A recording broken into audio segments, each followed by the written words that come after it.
Pete, second relegation in 5 years. What went wrong? Well, I'm devastated.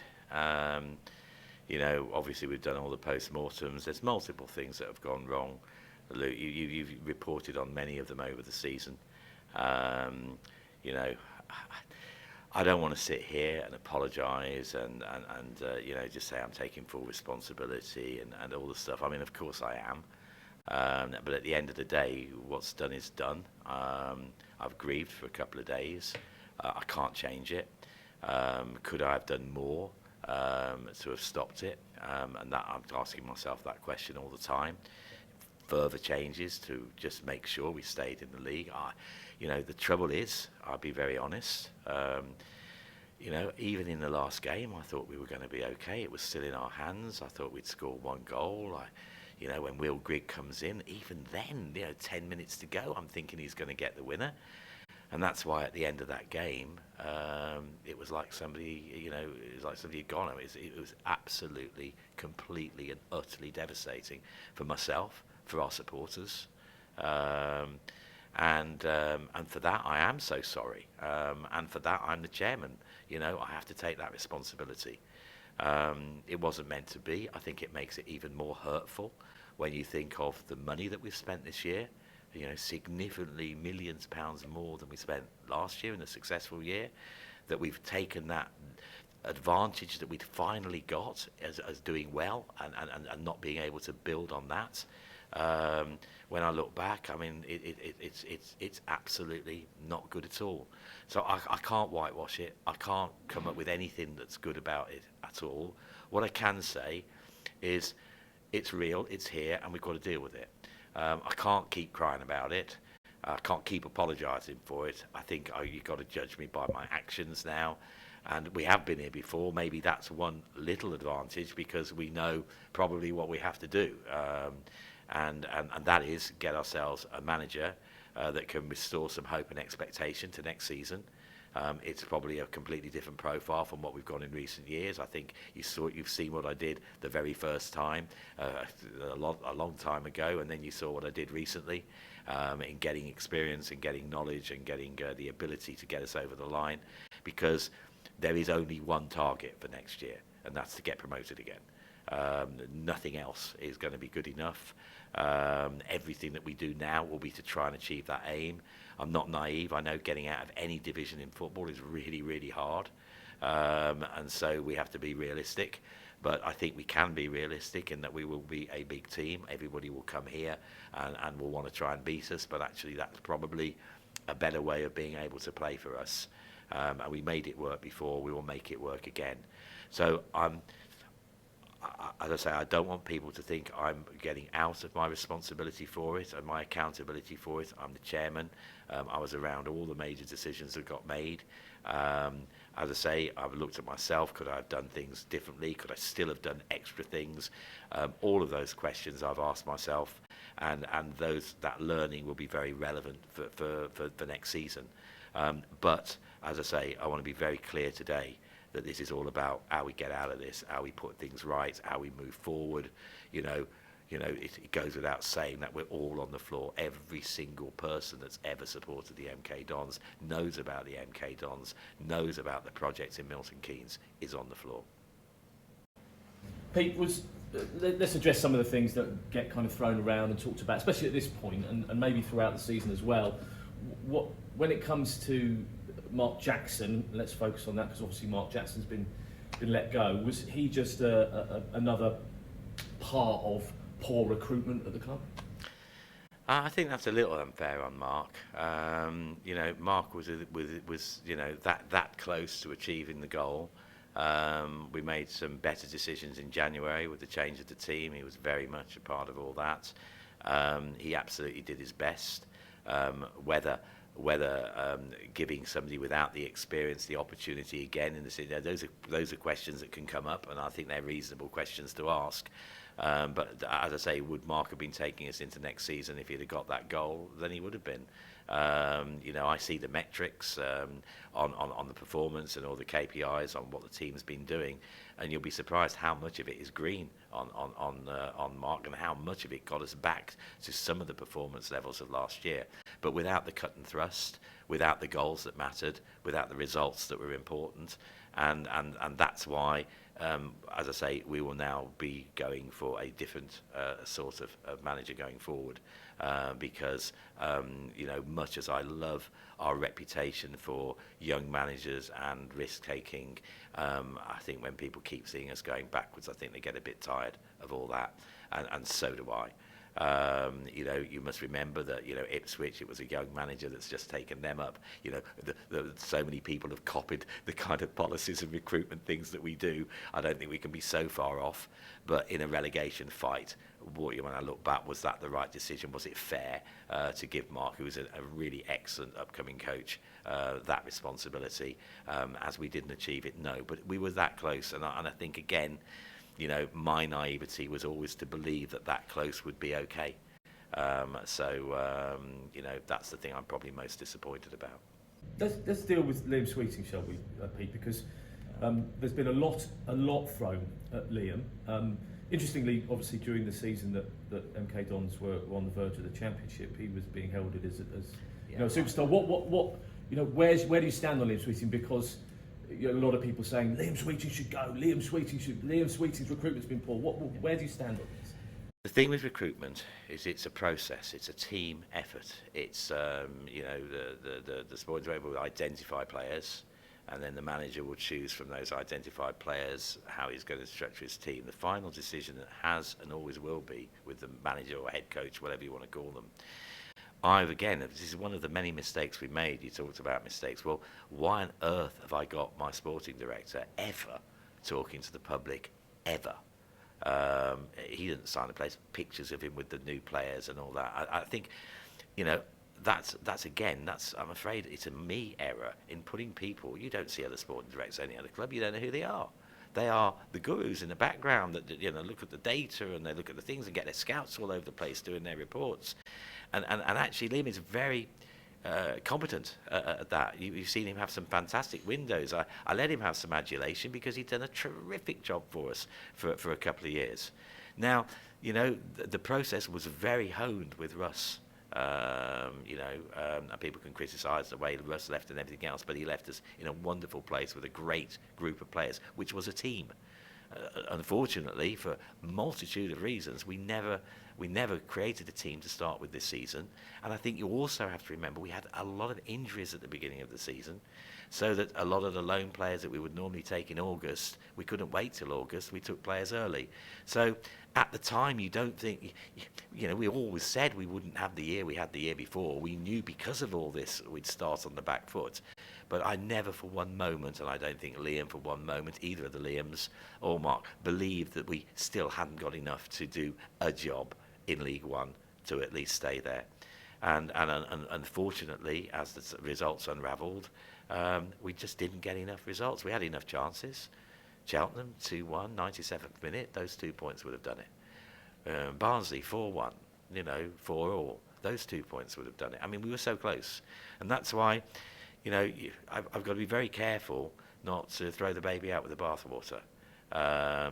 And I think the other thing with Liam is he's taken full accountability for his role in it.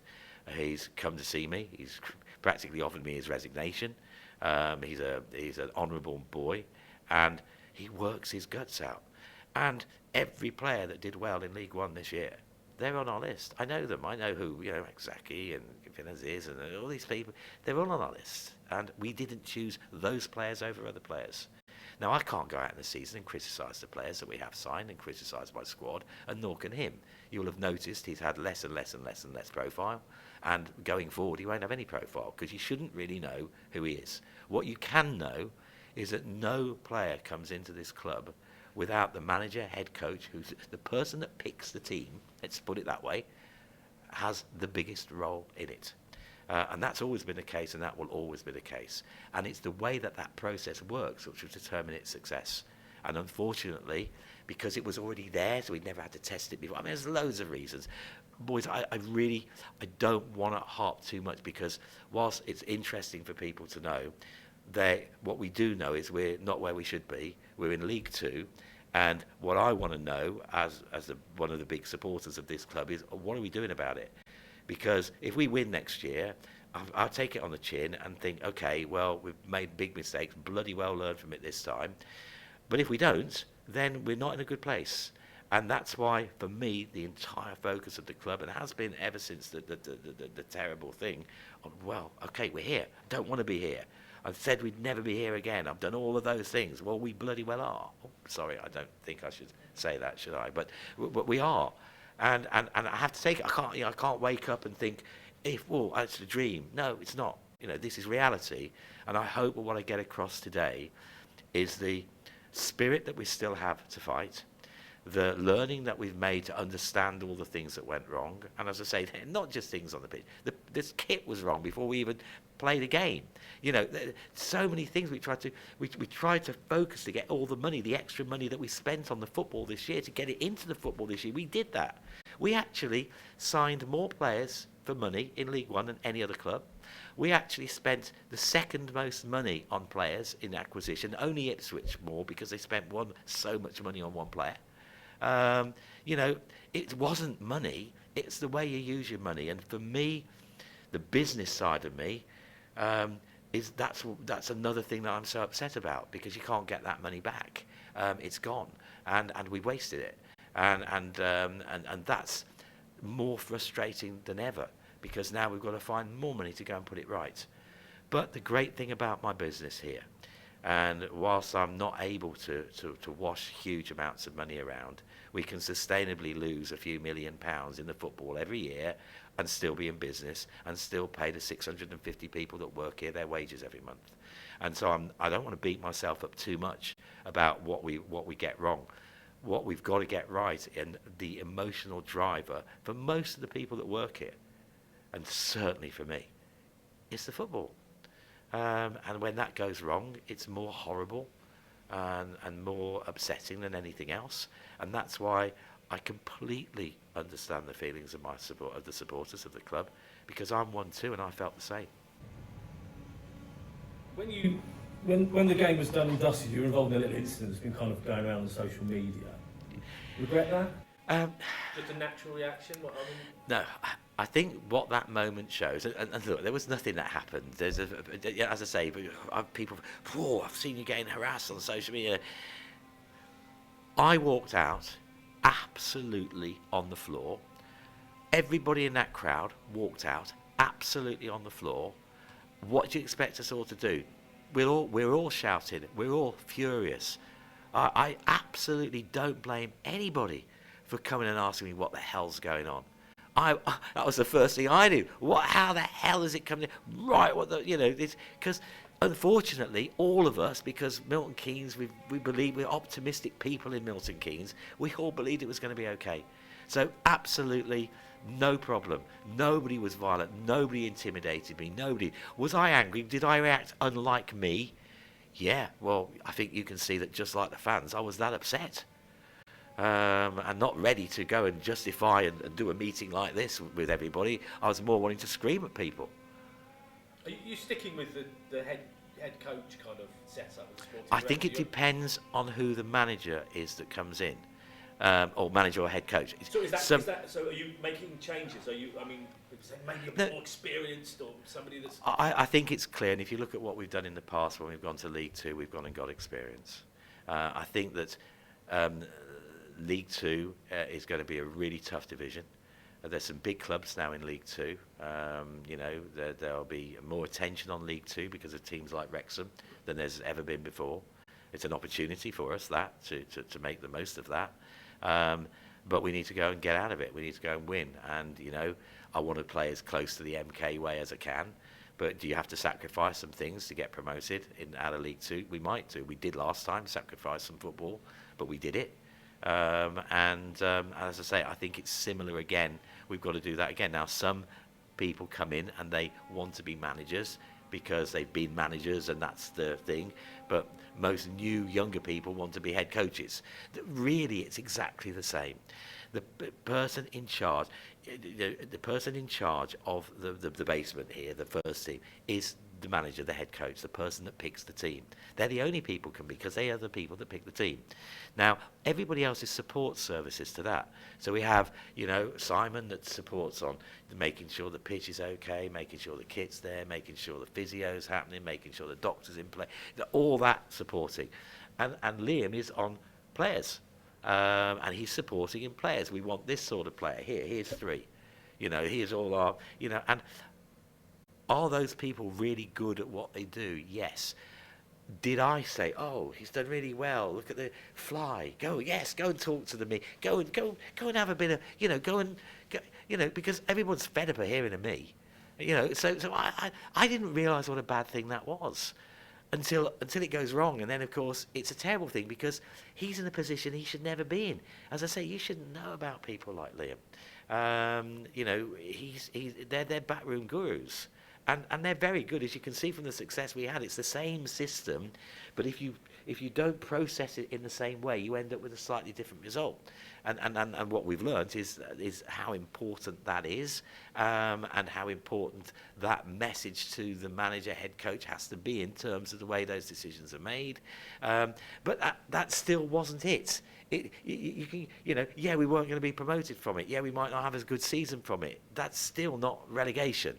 So, as I say, that's more decisions that have gone into that. There's more things that have gone wrong with that. We had a very good January window. The defender that we brought in got injured within 24 hours.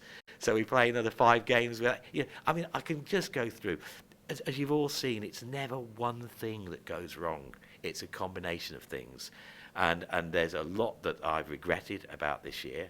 But already we've made some major changes to it before we got relegated. We've tried to engage with our supporters much better. We brought our discounts back for season ticket holders. Our supporters boards up and running and being quite effectful. There's a lot of things that we're trying to make right off the pitch. I'm sure that when people see the new kit, they'll love it. They'll probably love it even more because of the kit that we did last year. We have listened and we've acted on all of these things. I watched Huddersfield go through a very, very, very similar season to us this year in the Championship after the playoff success of the year before. They continued to make changes right up to the end in their structure to ensure they stayed up. So I do ask myself, was there any more I could have done? And maybe there was, and I really respect and applaud them to doing whatever it took to stay in their division. And so have I got things I regret? Yes, of course I do, but I can't change it. So it's gone, and therefore I've got to make the most of where we are now. We've got a big manager search underway. We've got lots of people that have come in for the job. A lot more, of course, than in January. You've got a much better chance in the summer. And we've changed the profile that we'll be looking for. And, we've reacted. And to be fair to Liam, who, as I say, has come to the point of almost offering me his resignation. He accepts so much responsibility for what went on. But again, it's not just it's the combination of all these things. And at the moment, I need everybody working their guts out for this football club. I want people that have got something to prove and something to put right. And people like me and Liam are in that category. Just finally from me, because you've covered obviously quite a lot there. At these points, when things are going badly like this, people will bring up again your leadership, your ownership of MK Dons. To push forward, he's got to go. To push forward, we need somebody else in. If I could sack myself, I would have sacked myself, because ultimately, I have to take that responsibility. I know all the excuses. Well, the chairman only hears what they want the chairman to hear, and he has to make decisions out of things that are put in front of him. And I've got loads of bloody excuses, but I've been in it long enough to know it bucks socks with me. The thing is, Luke, and people have talked to me a long time about this. I don't like to talk about dreams and ambitions because people think I'm so naive, and people think that that's never going to happen and it's all a pipe dream. Forget all that part of it.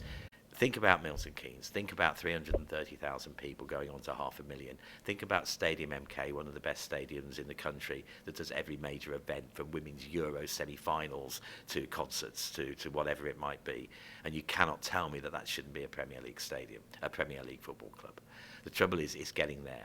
Now, in all the time I've been in football, there's probably 3, maybe 4 owners that have taken over football clubs where you actually think, "Oh, they're a good owner. That's I can see how they're going to go on and do well," and you can see that looks really realistic. No, let me keep coming back. So that's the thing. All the others think that there's money to be made in football. I get people every week, have done for years. Well, in recent years. You know, oh, we'll buy the football, we can come and put some investments in, we can give you a couple of £1 million here, a couple of £1 million. Well, I mean, the perfect example, and I'm not going to name them, but there was a team that got promoted from our division instead of us last year, and they haven't paid the wages this year. You know, like, the trouble with this is it is my baby, it is my legacy. I can only pass it over to somebody that myself, the supporters, all the stakeholders, even the council in Milton Keynes, think that is a realistic way of going forward, because what I do know about what I do is that I'm real. All the money we make in the businesses, everything goes back into the football every year. I've done it for a long time. I haven't given up when I've done this money and I've done that money. People that have known me my lifestyle hasn't changed in the entire 20 years I've been doing it, because every penny we've got goes into what we do. Now, until I can find somebody with much more wealth than me that is prepared to invest that wealth and spend maybe 50 million it might take to get to the Premier League, until we find those people, I'm not going anywhere, because I don't trust it. And the other thing is that you can't, in my view, and I'm not saying I'll never do this, but at the moment it is my belief that you should not separate the football from its stadium and its other businesses. Because that fundamental thing is why the football club is here in the first place. And everybody says, oh, it can never happen again. Well, I've got a friend at Coventry that, you know, is having the right struggle to know how it's not going to happen again. So this is the world that we live in. I don't want to separate that. And this is a big business. It's £20 million a year business, you know what I mean, that does make profit, that supports the football. So I'm not giving that away either. So the trouble that we have by being in the lower leagues is that we're less likely to attract that investment than we are if we're in the Championship. In the Championship, it's realistic for somebody to see one step to the Premier League. And that is why my entire focus has been on getting us to the Championship and staying there for a few years. That's what I've tried to do. And everyone says, oh, you're never going to do it. Well, I nearly did it. I've done it once. I nearly did it again even last year. That is not the money that we can create. That is not without its possibility. If somebody came in tomorrow that would give us all the things I've talked about, would I step down? Yeah. As I say, I'd sack myself. You know, it's not good enough to get relegated twice in 5 years. It's not with this infrastructure. Absolutely not good enough. But I'm real. I'm here, and I've got, as I say, 650 people here that need their wages paid, and I'll need them paying next year as well. And my model will work for that. Will my model take us to the Premier League? No, I've given up that dream quite a few years ago. So we know we have to at some point do something about it. But it is not as easy said than done. And as I say, you think about it now. You think of the clubs that have changed ownership in the last 15 years and tell me how many of them would be appropriate owners in Milton Keynes. And there is not many. Briefly, if I can, on Liam Sweeton, when he makes statements to us in the press, and, you know, yes, you say he's not supposed to be out in front of us, but when he says things like, I'm in a privileged position to run this football club, and then we're told that he's not, in fact, running the club, do quotes like that he makes sometimes hinder what people understand of his role? Oh, the way that I've portrayed or allowed Liam to be portrayed absolutely has led to this, taking this responsibility.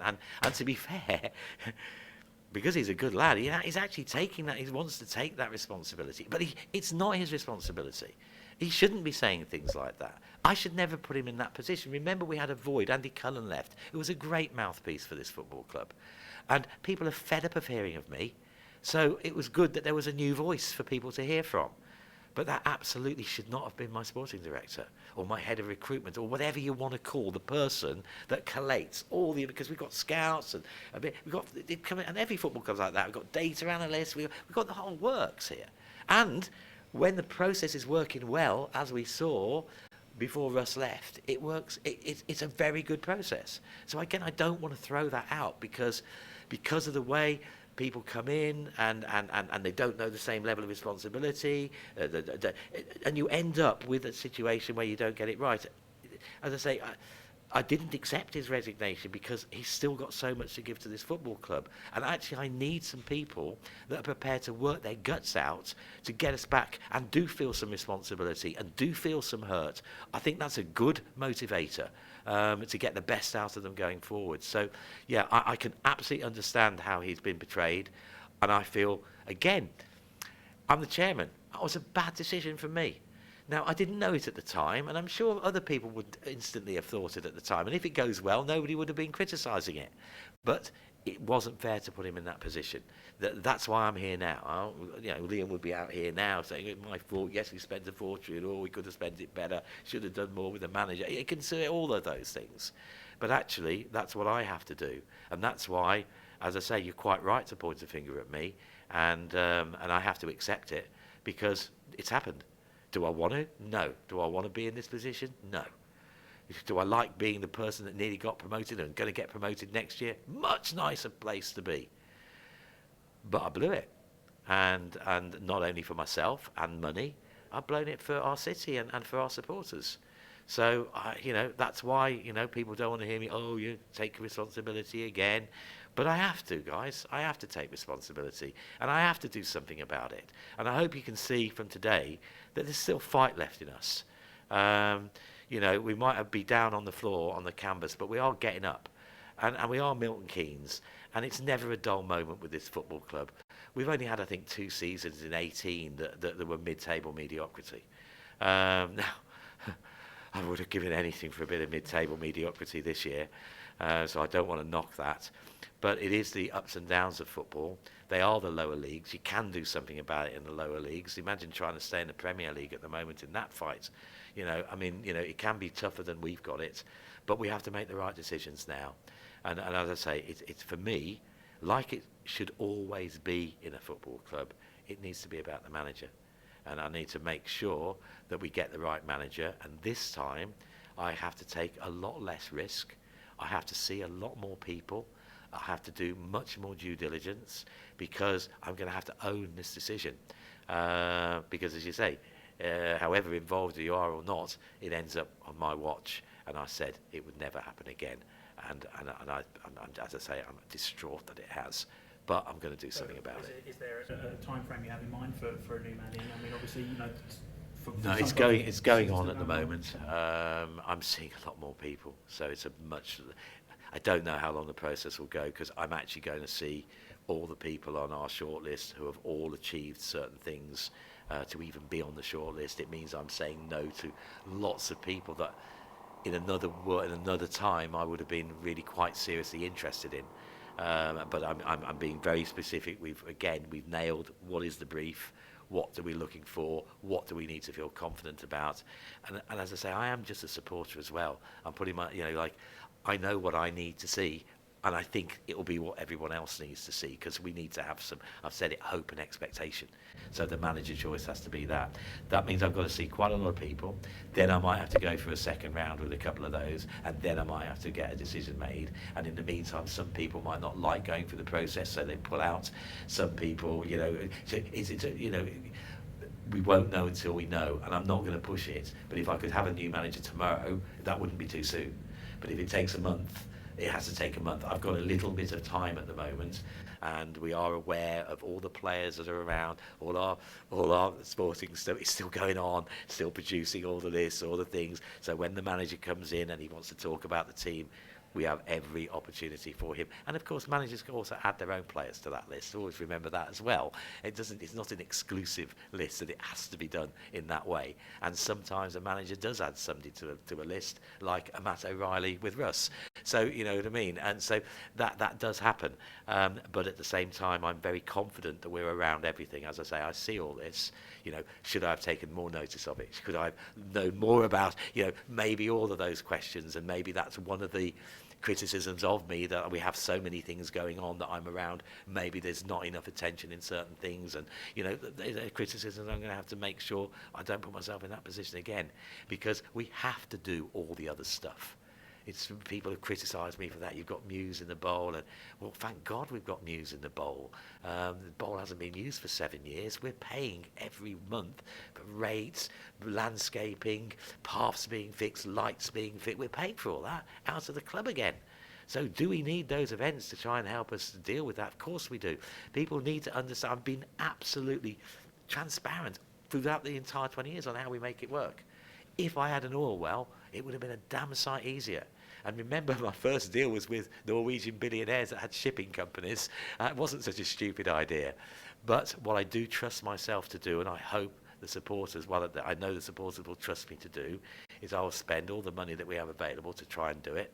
And until we find somebody that can spend significantly more money, because what I've just proved, again, it's not the odd million, 1.5 million extra. It's not that is the difference. You need to do, like Ipswich have done, an extra 4 million a year for two or three. You know, that's the way that money can make a difference. It's big quantities and it's constant, because you're aiming for the absolute goal with the certainty that you've got the finances to do that. That is not my position. I only have what I've got available every year, depending on how successful we've been. But it's enough to be here. It's enough to provide this opportunity for somebody in the future one day. And in the meantime, you know, my plan is to try and get us back to League One. And then when we get back to League One, to try and get us in the Championship. And then by that time, hopefully, we'll have found the right people that can take us onwards and upwards.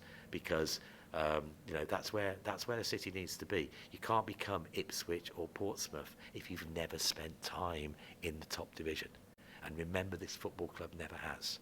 And that's why it's as big as it is. You know, people criticise me for not doing more marketing and more advertising in the city centre or whatever. Over the years, I've done it all. I've opened shops twice in the city centre. I've done the advertising at the railway station. The biggest thing that makes a difference, and the only thing that makes a difference, is winning on the football pitch, because that makes us interesting. That turns it into an event. Ironically, if we do well in League Two, we'll have bigger crowds than we did doing badly in League One. That's just the way it is. And the only way we can start to fill this stadium is to get it up the leagues. And so nothing changes. And I know I'm like an old record, but it's because that's what it is. But as I say, hopefully you can see that I'm honest, I'm transparent, I'm real, I'm here, I care, and I'm doing everything that I can do to put it right. Going into League Two then, the last 2 times you've done it, you've gone down home in that first season. Obviously the first time, you needed the second season to do it.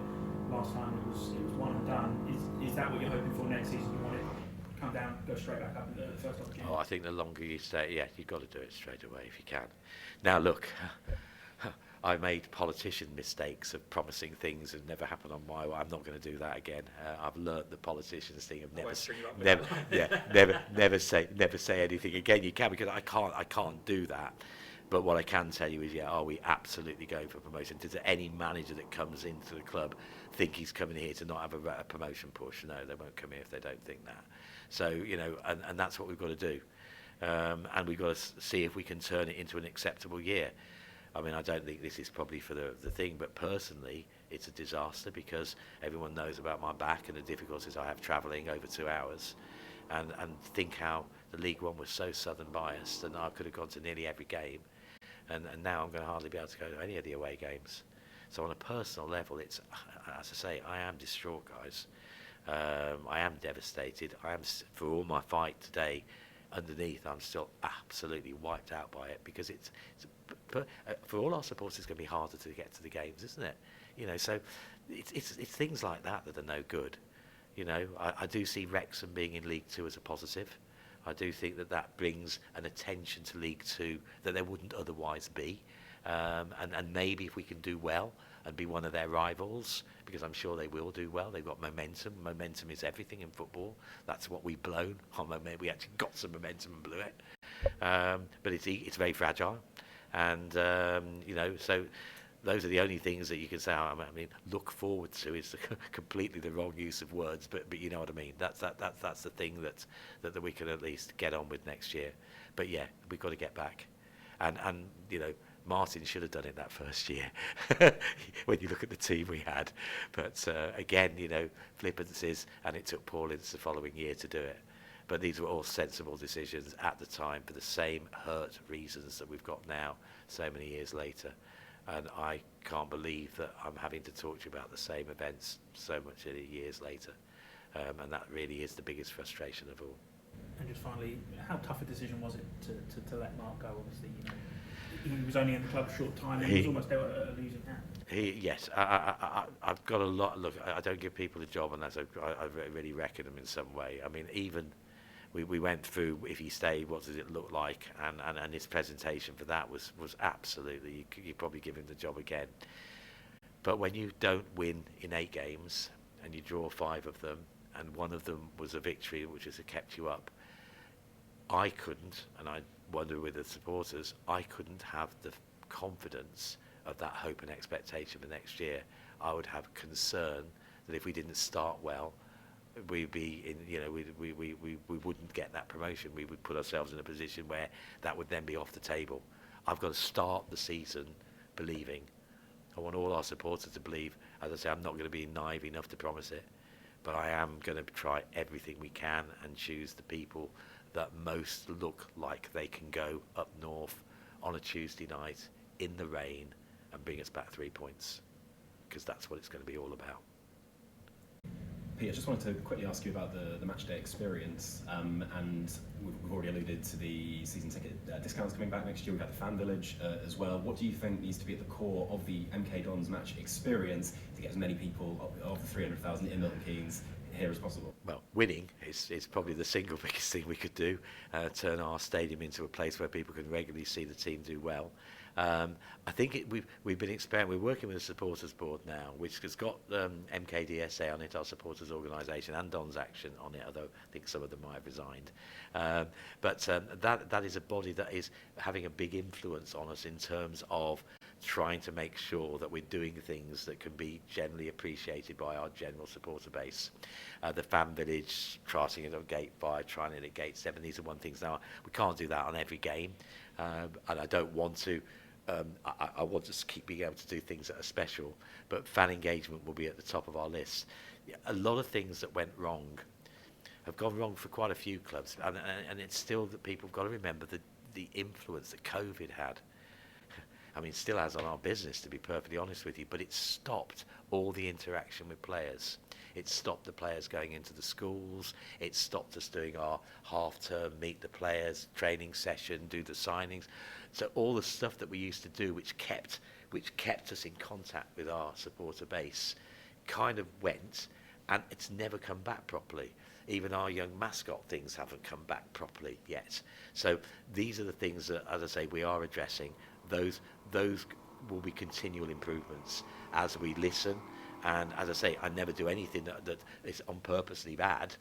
Or if I've done something like taking away a discount, it's to try and get more money in another place. The irony is we achieved all that and just blew it. You know what I mean? And as I say, that's why it's not always perfect. But the supporters are at the absolute front of where we are, more than ever, because what's amazing about Milton Keynes and amazing about some of our supporters, some of our sponsors, like, I'm kind of forgiven, and I don't deserve to be forgiven, but they're kind of saying that, go for it. They haven't ripped up their season tickets or cancelled, or, obviously a few have, but nothing in the quantities that you could imagine, particularly with the cost of living crisis we've got at the moment and everything else.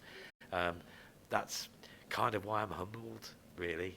And it's why I'm so lucky to live in Milton Keynes. I do think it's a very, very, very different place to most places. And probably that is my biggest disappointment, because I've let myself down, I've let my supporters down, but I've let the city down as well. And I haven't done it on purpose. I haven't done it because, I don't want to spend this, or I want to get a cheap manager, or I want to get all this criticism again. None of that is true. None of that is true. But should I have made some different decisions over the year? With hindsight, absolutely. Should I have understood more during the year about how real that threat of relegation is, even though we were walking around saying it. As I say, in my heart, I didn't really believe it. And I think that was another big mistake. Although I don't know what I could have done, or whether I would have made the second change, or I don't know. But I'm going to need to know for next time, because you can't go through this again.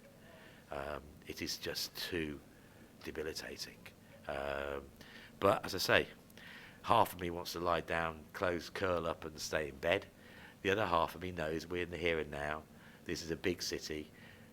People are looking to me to do something about it. And I've got staff, as well as me, that want to do something about it. And I want to exploit that fighting spirit that we've got. And then one day I can hopefully come back again with some, better news than having to do a conference with you like this. Because I'm sorry for you guys as well. You follow the team. You go up. You've got lots of travelling. Not fair on anybody. None of you deserve it. But as I say, I can't put the genie back in the bottle. That was what we were going on about. And the thing that I can't do that. If I could, I would, absolutely.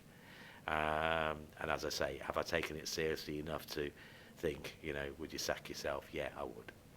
But we can't. I've got to get on, and let's go and see what we can do. Absolutely. I think last question, and Pete, memories are short in football, and this time last year, I think Dean Lewington said recently that the connection between the fans, the players, was as good as it's ever been. And within the context of Milton Keynes, the fact we're a city now, Milton Keynes is very much on the up. It can be done, can't it? It's all there to be had. Yeah, I'm lagging behind now. So we were at one time leading the way in Milton Keynes. We're lagging behind now. Milton Keynes is overtaking us, and we've got to catch up. No, I'm very grateful for all the support that we get here. I'm very grateful for the fact that I don't get serious abuse. And as I say, upset. There's a difference between upset fans and abuse, and I absolutely know the difference. Because at other clubs, I probably would be getting real abuse and real horror, and that's why they all think, But if you take a team backwards on your watch, I'm afraid you have to take the stick that goes with it. Hopefully, if we can go forwards, I can take some of the glory that might go with that. But I want to remind everybody that I'm very, very sorry for where we are. I absolutely didn't mean it to be. The irony is we spent more money going backwards than we did going forwards, again. Not the first time that. But I'm absolutely committed to doing something about it. And not just me, but the senior members of my staff in the football club are absolutely determined to put it right. And already I know how hard people are working to try and make sure that we find the best way of going forward together. And that will be the test of the club, like it was last time. In adversity, Milton Keynes is good. If we can show some leadership in the adversity, I think we'll still be okay. But the pressure is now on us to deliver. And where do we have to deliver? Not actually in fan engagement or villages, which are very important. Everybody just wants to see us deliver on that pitch out there. The best pitch, or definitely the best pitch in League Two.